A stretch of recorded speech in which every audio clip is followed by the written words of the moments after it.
세계적으로 가장 존경받는 성직자로 불리는 존 스토트가 자신의 책 나는 왜 그리스도인이 되었는가에서 자신이 그리스도인이 된 이유에 대해서 말합니다. 제가 그리스도인이 된 이유는 궁극적으로 제 부모나 스승의 영향도 아니고 그리스도에 대한 저 자신의 결단 때문인 것도 아니며 바로 천국의 사냥개 때문입니다. 즉 제가 원하는 길로 가고자 도망할 때조차도 끈질기게 저를 쫓아오신 예수 그리스도 그분 때문인 겁니다. 그리고 천국의 사냥개이신 그분이 은혜롭게도 저를 추적하지 않으셨다면 오늘 저는 헛되고 버림받은 인생들의 쓰레기 더미 위에 놓여 있었을 것입니다. 이 존 스토트가 말한 천국의 사냥개라는 표현은 프랜시스 톰슨이라는 시인이 쓴 그의 시의 제목입니다. 그는 아버지로부터 사랑받지 못하고 외로운 유년기를 보냈습니다. 아버지의 기대에 어긋나게 신부도 의사도 군인도 되지 못했습니다. 아버지는 옥스퍼드에서 수학하기를 원했지만 그는 마약에 빠져 런던의 빈민굴에서 살았습니다. 그런 중에도 그는 자신을 계속해서 추적해 오시는 주님을 느꼈습니다. 주님의 추적에서 벗어나 보려고 발버둥을 치다가 결국 그리스도 앞에 무릎을 꿇게 되고 그의 인생은 극적으로 바뀝니다. 그리고 그는 천국의 사냥개라는 시를 쓰게 됩니다. 나는 그에게서 도망쳤네. 밤에도 낮에도. 나는 그에게서 도망쳤네. 수많은 세월 동안을. 나는 그에게서 도망쳤네. 내 마음속에 미군 같은 길로. 슬픔 속에서도 그를 피해 숨었다네. 겉으론 계속 웃었고 한때 희망에 부풀어 오르기도 했었지만 이내 두려움의 골짜기 아래 거대한 어둠 속으로 곤두박질 쳐버렸네. 나를 따라오는 추적해오는 그 힘찬 발소리. 그러나 서두르지 않고 흐트러지지 않는 걸음걸이. 장엄한 긴박함으로 한 목소리가 두드린다. 발소리보다 더 긴박하게. 여러분은 이 존 스토트의 이야기 그리고 또 이 천국의 사냥개라는 시를 듣고 어떤 생각이 드십니까? 바로 오늘 우리 얘기 아닙니까? 나는 어떻게든 주님을 떠나서 내 마음대로 자유롭게 살아보려고 했는데 그때마다 주님은 나를 포기하지 않으시고 나에게 찾아오셨고 또 찾아오셔서 오늘 내가 주님 앞에 나와 있는 게 아닙니까? 시편 23편 6절 주보에 있습니다. 진실로 주님의 선하심과 인자하심이 내가 사는 날 동안 나를 따르리니 나는 주님의 집으로 돌아가 영원히 그곳에서 살겠습니다. 여기서 쓰인 이 따르다라는 말은 원어적 표현으로 보면 우리가 생각하는 것과 좀 다릅니다. 여기서 쓰인 따르다라는 말은 사냥개가 먹잇감을 절대 놓치지 않고 추격할 때 쓰는 말이라는 겁니다. 사냥개가 먹잇감을 어떻게 사냥합니까? 계속해서 먹잇감을 추적하고 따라다니면서 괴롭게 하고 그 걸음 하나하나를 미행합니다. 이와 같이 선하시고 인자하신 하나님이 나를 집요하게 따르셔서 내가 사망의 음침한 골짜기를 다닐지라도 결국 주님의 집에서 주님과 영원히 살게 된다는 겁니다. 우리가 이 사도행전 말씀을 살펴보고 있는데 스데반의 순교 이후로 초대교회와 성도들은 예루살렘, 유대, 사마리아 뿔뿔이 흩어집니다. 그 중에 이 빌립이란 사람은 사마리아에 가서 복음을 전했고 지난주 말씀 보면 광야로 가라 하는 말씀에 순종해서 광야로 가던 중에 거기서 에디오피아 내시를 만나게 되고 그에게 복음을 전해서 그를 통해서 아프리카 선교가 시작이 됐습니다. 그리고 오늘 말씀 사도행전 9장부터는 이제 성경이 사울이란 인물에 주목하기 시작합니다. 사울 기억하십니까? 지난번 사도행전 7장에서 스데반이 돌에 맞아 죽는 그 자리에 있던 청년이 사울이었습니다. 그 사울이 이제 본격적으로 등장합니다. 오늘 말씀 1절, 2절 우리 함께 읽겠습니다. 시작. 사울은 여전히 주님의 제자들을 위협하면서 살기를 떼고 있었다. 그는 대제사장에게 가서 다마스쿠스에 있는 여러 회당으로 보내는 편지를 써달라고 하였다. 그는 그 도를 믿는 사람은 남자나 여자나 가리지 않고 닥치는 대로 묶어서 예루살렘으로 끌고 오려는 것이었다. 사울을 어떻게 설명합니까? 여전히 주님의 제자들을 위협하면서 살기를 띠고 있었다. 그러니까 이 사울은 스데반을 죽인 것으로 성이 안 차는 겁니다. 그래서 사울이 어떻게 하느냐? 자료를 보면 초대교회와 성도들이 이때 피해박을 피해서 150여 군데로 흩어졌다고 합니다. 그렇게 흩어진 자들, 도망친 자들을 다 잡아오려고 사울이 대제사장의 재가를 받아, 오늘날 말로 하면 체포영장을 받아서 그 첫 번째 행선지가 바로 다마스쿠스였습니다. 지금 바울이 있는 예루살렘에서 다마스쿠스까지 거리는 약 240km 정도 된다고 합니다. 240km. 오늘날 찾아봤더니 서울에서 군산 정도까지 거리가 이 정도 거리라는 겁니다. 당연히 오늘 우리가 차도 있고 기차도 있으니까 군산 가면 뭐 갈 수 있으니까 갈 수 있는데, 이 당시 이 거리 가려면 쉬지 않고 5, 6일 정도 걸어야 갈 수 있는 거리라는 겁니다. 아니, 지금 누가 사울에게 시켰습니까? 야, 너 가서 서대교회 성도들 잡아와라. 잡아오면 내가 돈 주고 좋은 직장 취직시켜줄게. 이런 말 하지 않았습니다. 누구도 사울에게 그 사람들 잡아오라고 부탁도 하지 않았고 시킨 사람도 없습니다. 그런데도 사울은 갑니다. 왜 그렇습니까? 이 사울이란 사람은 자신의 신념, 생각에 따라 사는 사람인데 그것에 조금이라도 어긋나면 가만히 있을 수 없는 사람입니다. 그렇다면 이 성경은 이제 오늘부터 이 사울을 본격적으로 등장시키면서 왜 가장 먼저 이 이야기부터 하는 걸까? 왜 그러겠습니까? 이 사울이란 인물은 예수님을 믿는 것이 쉽지 않겠다, 저 사람은 좀 가능성이 없어 보인다라는 그 정도의 사람이 아니라 아예 예수님을 그리스도로 영접하는 건 불가능한 존재였다는 걸 보여주기 위함이라는 겁니다. 그렇지 않습니까? 사울은 단순히 예수님을 믿지 않는 사람 정도가 아닙니다. 믿지 않는 걸 넘어서 예수님을 믿는 사람을 핍박하기 위해서라면 5일, 6일을 쉬지 않고 걸어가는 걸 감수할 수 있을 정도로 예수님과 교회에 대해서는 아주 깊은 분노와 원한을 가지고 있던 사람이 사울이었습니다. 그런데 우리는 압니다. 이랬던 사울이 예수님을 만나서 변한다는 걸. 예수님을 누구보다 열심히 핍박했던 사울이 예수님을 만난 이후로 누구보다 열심히 예수님을 전하는 하나님의 사람으로 바뀐다는 겁니다. 우리가 쉽게 하는 말이 있습니다. 사람은 변하지 않는다. 사람은 변하지 않는다. 동의하십니까? 네. 맞습니다. 사람은 변하지 않습니다. 이 세상 그 무엇도 사람을 변화시킬 수는 없습니다. 그런데 예수님을 만나면 도저히 변화되지 않을 것 같았던 그 사람도 나도 변화되는 줄로 믿습니다. 믿음 생활 오래 왔음에도 불구하고 여전히 변하지 않는 나를 바라보며 많은 사람들이 좌절하고 낙심합니다. 그래서 이 시간 내 삶의 변화를 간절히 사모하고 구하는 이들이 있습니다. 기도하시길 바랍니다. 구하시길 바랍니다. 그때 도저히 그 무엇으로도 바뀔 것 같지 않았던 내 인생 속에 하나님께서 찾아오셔서 나를 새롭게 변화시켜 줄 것입니다. 이어서 오늘 말씀 3절부터 5절입니다. 우리 함께 읽겠습니다. 시작. 사울이 길을 가다가 다마스쿠스 가까이에 이르렀을 때 갑자기 하늘에서 환한 빛이 그를 둘러 비추었다. 그는 땅에 엎어졌다. 그리고 그는 사울아 사울아 내가 왜 나를 핍박하느냐 하는 음성을 들었다. 그래서 그가 주님 누구십니까 하고 물으니 나는 내가 핍박하는 예수다. 사울이 예수 믿는 자를 핍박하러 다마스쿠스로 가던 중이었습니다. 그런데 그런 사울에게 무슨 일이 생겼습니까?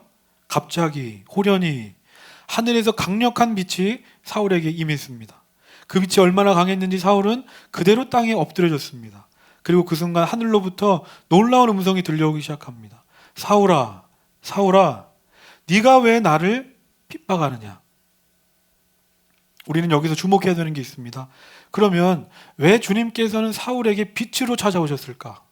요한복음 1장 5절 주보에 있습니다. 그 빛이 어둠 속에서 비치니 어둠이 그 빛을 이기지 못하였다.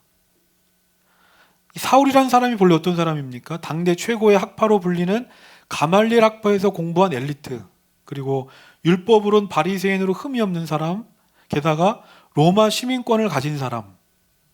즉 사울은 자신의 신념, 생각, 믿음을 진리로 생각했고 빛으로 생각하며 살았는데 그의 실상은 어둠을 헤매고 있었다는 겁니다. 자기가 지금 누구보다 열심히 최선을 다해 살아가고 있는데 실상은 어둠을 헤매면서 죽음을 향해 달려가고 있는지도 모르고 살아가고 있다면 이것만큼 큰 문제가 어디 있습니까? 그래서 예수님께서 빛으로 임하신 겁니다. 빛이 임해야만 내 안에 어두움이 드러나기 때문입니다. 누구도 모르는 겁니다. 누구도 모르게 내 안에 깊이 감춰놨습니다. 그런데 예수님께서 빛으로 임하시는 순간 내 안에 부끄럽고 연약한 모습들이 다 드러나는 겁니다. 그리고 그제서야 보이는 겁니다. 뭐가 보입니까? 내가 누구인지, 얼마나 큰 죄인인지. 예수님을 만나기 전에는 몰랐습니다. 이 세상 사람 누구도 나 죄인입니다 라고 말하는 사람은 없습니다. 왜 그렇습니까? 자기가 지금 어둠 속에 살고 있는지 모르기 때문입니다. 자기가 잘 살고 있다고 생각합니다. 그런데 예수님을 만나고 나서 가장 먼저 내 입술에서 나오는 고백이 뭡니까? 나는 죄인입니다. 빛으로 찾아오신 예수님을 만나고 나서 사울이 어떻게 됩니까? 자기도 모르게 땅에 엎드려지는 겁니다.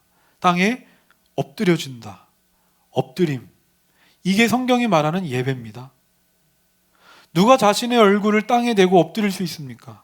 내가 주인이 돼서 내 힘으로, 내 능력으로 사는 사람, 그런 사람은 엎드릴 수 없습니다.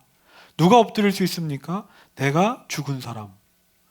내가 얼마나 부끄럽고 연약한 존재인지를 깨닫고 내 힘과 능력으로는 살 수 없음을 인정하고 고백하는 사람만이 하나님 앞에 엎드릴 수 있는 겁니다. 잠언 1장 7절입니다. 주님을 경외하는 것이 지식의 근본이오늘 어리석은 사람은 지혜와 훈계를 멸시한다. 성경은 말합니다. 주님을 경외하는 것이 지식의 근본이다. 아니 그러면 왜 주님을 경외하는 것이 이 세상을 살아가는 지혜와 지식의 근본이 됩니까?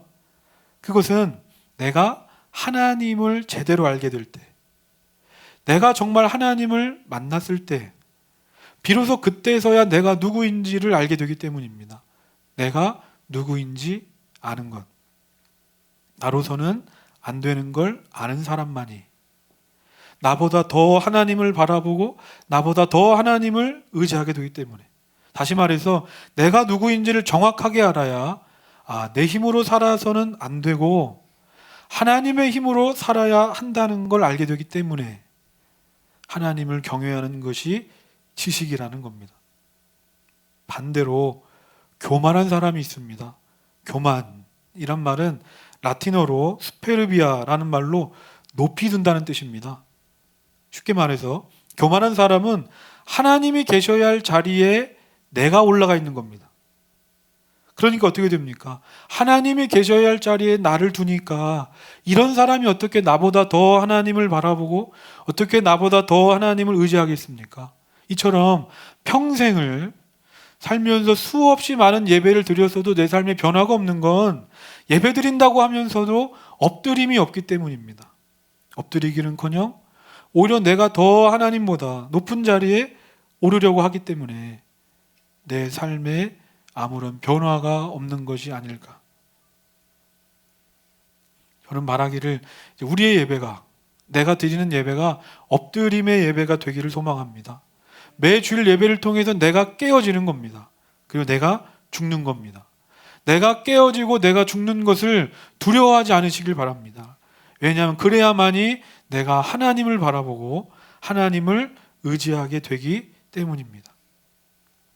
이어서 오늘 말씀 4절 한 번 더 읽겠습니다. 시작. 그는 땅에 엎어졌다. 그리고 그는 사울아 사울아 내가 왜 나를 핍박하느냐 하는 음성을 들었다. 여기서 우리는 교회와 성도들을 향한 주님의 마음을 알게 됩니다. 예수님께서 지금 사울에게 뭐라고 말씀합니까? 사울아, 네가 왜 나를 핍박하느냐? 말이 좀 이상합니다. 사울이 예수님을 핍박한 적이 있습니까? 사울은 예수님을 만난 적도 없습니다. 그런 사울이 어떻게 예수님 핍박할 수 있겠습니까? 사울이 핍박한 건 예수님이 아니라 예수님 이후에 세워진 교회와 성도들이었습니다. 그런데 예수님께서는 사울에게 말씀하시는 겁니다. 네가 왜 나를 핍박하느냐? 이게 무슨 말입니까? 예수님께서는 예수님 당신을 교회와 성도들과 동일시하시는구나. 하나로 보시는구나. 중국의 선교사였던 허드슨 테일러가 지쳐서 쓰러졌습니다. 하나님에 대한 거룩하고 정결하게 쓰임받고 싶었는데 마음속에 차오르는 분노, 동역자들에 대한 실망, 중국 교회의 현실에 대한 낙심으로 그가 무너졌습니다. 그런데 그 허드슨 테일러 선교사님을 일으킨 건 친구가 보내온 편지였습니다. 편지는 말합니다. 스스로 애쓰고 버둥대지 말고 주님 안에 거하라. 그러면서 쓰여있던 말씀, 요한복음 15장 5절. 나는 포도나무요 너희는 가지라. 그가 내 안에, 내가 그 안에 거하면 사람이 열매를 많이 맺나니. 선교사님은 깨달았습니다. 예수님께서는 결코 나를 떠나지 않으실 뿐 아니라 내가 예수님과 한 몸, 한 지체였구나. 그 이후부터 선교사님은 힘과 평안을 얻기 위해 노력하는 인생이 아니라 그런 거 다 내려놓고 지금도 나와 함께 하시는 그리스도의 능력과 평안 속에 쉬기로 했다는 겁니다. 우리도 믿음의 삶을 살아가면서 뜻하지 않은 어려움과 문제를 만났을 때면 하나님이 나와 함께 하지 않으시나 그런 생각이 듭니다. 아무도 없이 나 혼자 지금 이런 어려움과 고난을 겪고 있는 것이 아닌가 생각합니다. 하지만 그럴 때마다 오늘 말씀을 기억하시길 바랍니다. 예수님을 믿는다는 건 예수님과 내가 하나 된다는 것이다. 예수님께서 오늘 우리 교회 안에, 예수님께서 오늘 내 안에 살아계신다. 이것이 얼마나 큰 힘과 위로가 되는지 모릅니다. 그러므로 지금 내가 고난 가운데 있다면 예수님께서도 지금 나와 함께 고난을 당하시고 있는 것이고, 내가 그 고난을 이겨냈다면 예수님께서 그 고난을 이길 힘을 나에게 주셨기 때문에, 그 고난 가운데서도 예수님은 나와 함께 하시며 나를 지키시고 보호해 주셨기 때문에 내가 그 고난을 이겨낼 수 있었다는 겁니다. 오늘 말씀 6절부터 9절입니다. 우리 6절부터 9절 함께 읽겠습니다. 시작. 일어나서 성 안으로 들어가거라. 내가 해야 할 일을 일러줄 사람이 있을 것이다 하는 음성이 들려왔다. 그와 동행하는 사람들은 소리는 들었으나 아무도 보이지는 않으므로 말을 못하고 멍하게 서 있었다.